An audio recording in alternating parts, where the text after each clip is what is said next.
Hello friends, good morning, very good morning. কারণ হলো আজকে ঝলমল করছে চারিদিকে রোদ, আর দারুণ সুন্দর একটা মিষ্টি ওয়েদার, কারণ তার সাথে হাওয়াও দিচ্ছে। তার জন্য না আজকে মনটাও বেশ ভালো লাগছে। দাবদাহর মতন যে গুমোট গরমটা সকাল থেকে যে দেয় সেটা কিন্তু আজকে নেই। আর তাছাড়াও আজকে আমি সবাইকে আমার তরফ থেকে জানাচ্ছি শুভ নীলষষ্ঠীর অনেক অনেক শুভেচ্ছা আর ভালোবাসা। সবাই খুব ভালো থাকো, সুস্থ থাকো, আর মহাদেবের কাছে একটাই প্রার্থনা, সবাইকে ভালো রেখো, আর সকলের সব যা যা মনস্কামনা আছে তা যেন পূরণ হয়। তা আমিও দেখছো স্নান করে সকালের বাসি কাজকর্ম সব কিছু করে রেডি হয়ে গেছি, কারণ যাব মায়ের বাড়িতে। ওখানে মানে ঠাকুর মশাই পুজো করবেন মন্দিরে, আর সবাই মিলে পুজো দেবে। গ্রামের অনেক লোক আসবে পুজো দিতে, তা সেটা হবে। আর ওখানে পুষ্পাঞ্জলি পুজো সবই দেব। আর তার আগে চলো তোমাদের আমি আজকে মানে প্রথমে আমার ঘরে যে মহাদেব আছে সে তিনাকে পুজো করেছি, তা সেটা দেখিয়ে দিই। চলো, মহাদেবকে পুজো করা আমার হয়ে গেছে। তাছাড়াও এখানে সব ঠাকুরকে আমার জল পুজো সব করা হয়ে গেছে। এদিকে গুরুদেবকেও হয়ে গেছে। আর এখানে ব্যাগের মধ্যে ফল ফুল মালা সব কিছু ঠিক করে নিয়েছি। তার কারণ হচ্ছে ব্যাগের মধ্যে সব কিছু নিয়ে যাওয়ার কারণ হচ্ছে এখান থেকে মায়ের বাড়িটা বেশ খানিকটা দূরে।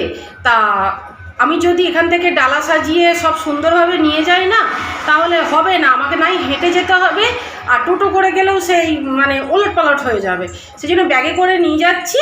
মা ওখানে গিয়ে সব সাজিয়ে টাজিয়ে মানে মায়ের কাছ থেকে সব থালা টালা নিয়ে সাজিয়ে গুছিয়ে ঠাকুরকে দেবো। তাহলে চলুন দেখতে থাকুন। আর এখানে দাঁড়ান, আমি তো এরকম একটা কাপড় পরে নিয়েছি। এই দেখুন আমার সোনামাও রেডি হয়ে গেছে। আর আমার সোনামাও আজকে উপোস করেছে নীলষষ্ঠীতে, শিব ঠাকুরকে পুজো দেবে বলে, তাই তো পুষ্পাঞ্জলি দেবে, পুজো দেবে। তাহলে দেখতে থাকুন।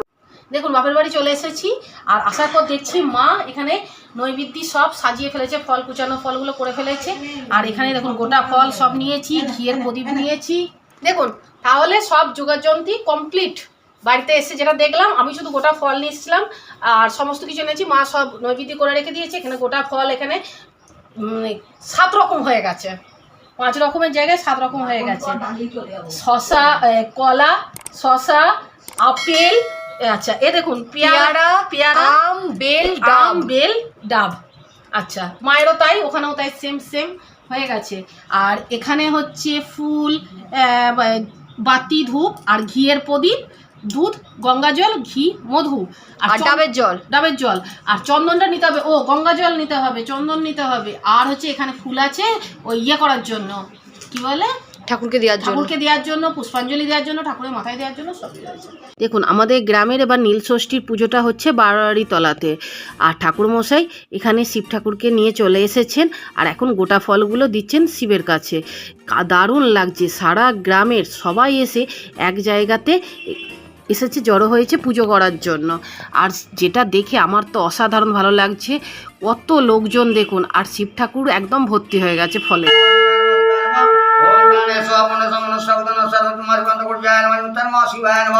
আর আমার তো খুবই ভালো লাগছে, সোনা মায়েরও খুব ভালো লাগছে এত লোকজন দেখে। ওর যে উপোস করলে যে একটা কষ্ট বা কিছু, সেটা ও নিজেই বুঝতে পারছে না। ওর এত ভালো লেগেছে, এত আনন্দ হয়েছে। আর শিব ঠাকুরটা দেখুন, ছোট্ট পড়া শিবলিঙ্গ তো ফলের মধ্যে ঢাকা পড়ে গেছে, ফলে ফুলে একদম দেখাই যাচ্ছে না, কিন্তু খুব মজা হয়েছে, খুব ভালো লেগেছে। আমার তো খুব ভালো লেগেছে। এখানে পুজো দিয়ে, পুষ্পাঞ্জলি দিয়ে, আর শিবের মাথায় জলও ঢেলে দারুণ লেগেছে। সব মিলিয়ে একদম অতীব সুন্দর। আর এই দেখুন এবার পুষ্পাঞ্জলির সময় হয়ে গেছে। একটু পর আমরা সবাই মিলে পুষ্পাঞ্জলি দিয়েছি, আর তারপরে মেজদা ব্রতকথাও পাঠ করে শুনিয়েছে। পবিত্র পবিত্র বা সর্বাবস্থা গত বিবা যৎসরে পুণ্ডরিকাক্ষং সবাজ্য অভ্যন্তর সূচি নম বিষ্ণু নম বিষ্ণু নম বিষ্ণু।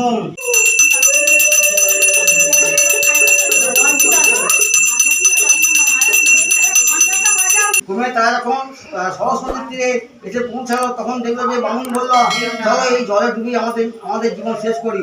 বংশ রক্ষার জন্য যখন একটি ছেলে বেঁচে গেল না, তখন বেঁচে থেকে আর লাভ কি। এই ব্রত দেখুন ব্রতকথা পাঠ করছেন মেজদা, সেটাও শুনে নিলাম। বাড়িতে এসে আর ব্রতকথা পাঠ করতে হলো না।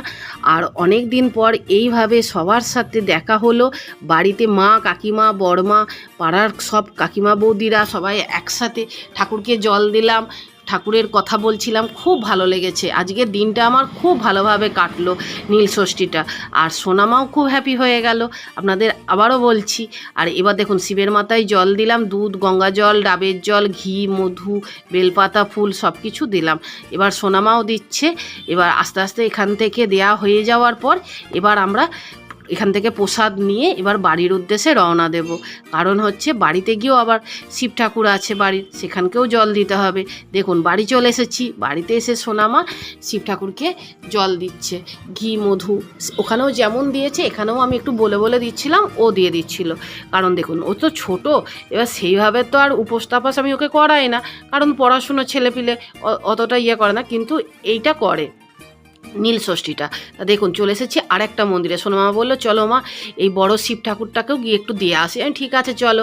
কারণ হচ্ছে ওইটা তো আপনাদের বললাম ছোট্ট শিব ছিল, তাই সোনামা ভাবছিল একটু বড় শিবকে গিয়ে একটু শিবের মাথায় জল ঢেলে আসবে। ঠিক আছে তাই চলো। ওর ঠাকমা দুটো মালাও গেঁথে দিয়ে গেছে, বড় বড় মালা, যেটা আমি একটা পরিয়ে দিয়েছিলাম আর সোনামা একটা পরিয়েছিল। আর খুব খুশি হয়েছে সোনামা আজকে 3টে ঠাকুরকেই ফুল আর মালা সব কিছু দিয়ে, ফুল ফল সব কিছু দিয়েই পুজো দিয়েছি। তা সোনামা খুব খুশি হয়েছে। আর এই নীল ষষ্ঠীর ব্রতটা আমার তো যেমন করতে ভালো লাগে তেমনি সোনামায়েরও ভালো লাগে। আর দেখুন ছোট্ট থেকে বাচ্চাকে যা শেখাবেন, যেভাবে মানুষ করবেন তারা কিন্তু সেইভাবেই মানুষ হবে, তাই না বলুন? যেমন পরিবেশে তাকে রাখবেন সে সেইভাবেই হবে। আমার তো এটাই মনে হয়, কারণ ছোট থেকে আমিও এইভাবে আমার মা বড়মাকে দেখে আমি শিখেছি। এবার ও সেটা আমাকে দেখে এই রকম আর কি করার চেষ্টা করে যে মা আমিও উপোস করব, আমিও পুজো করব। তা ঠাকুরের সঙ্গ করা বা ঠাকুর দেবতা নিয়ে থাকা আমার মতে বলে খুবই ভালো। দেখুন কি সুন্দর ঠাকুরকে প্রদীপ দিচ্ছে। এবার বাড়ির উদ্দেশ্যে রওনা দেবো। কি করছো মা? এটা হচ্ছে গ্লুকন্ডি। তুই তো বললি মা এখন নুন চিনির জল খাবো না, আগে গ্লুকন্ডিটা দাও। তাই গ্লুকন্ডিটা তুই আর আগে আমি খা আগে। দেখুন পুজো মিটে গেল। 12টা পৌনে 1টা দেখা, পৌনে 1টা 12টা বেজে গেছে। নীলের ঘরে বাতি দেওয়া, ঘিয়ের প্রদীপ দেওয়া, ধূপ দেওয়া সব হয়ে গেছে। এবার একটু আগে গ্লুকন্ডির জল খাবো, তারপর ঠাকুরের প্রসাদ খাবো। দেখুন তখন জল খাওয়ার পর তারপরে হচ্ছে এই দুপুরে একটু হালকা ব্যবস্থা করেছি খাবার দাবারের। সেটা হচ্ছে সোনামা আর আমি মিলে। তা সোনামা বললো মা ডালিয়া করো, লুচি ফুচি এখন এবেলা করো না, প্রচণ্ড গরম, রোদ গরমে ভালোও লাগছে না। আমি বললাম কথাটা ঠিক, রাত্রিবেলা হবে, খাওয়া হবে লুচি।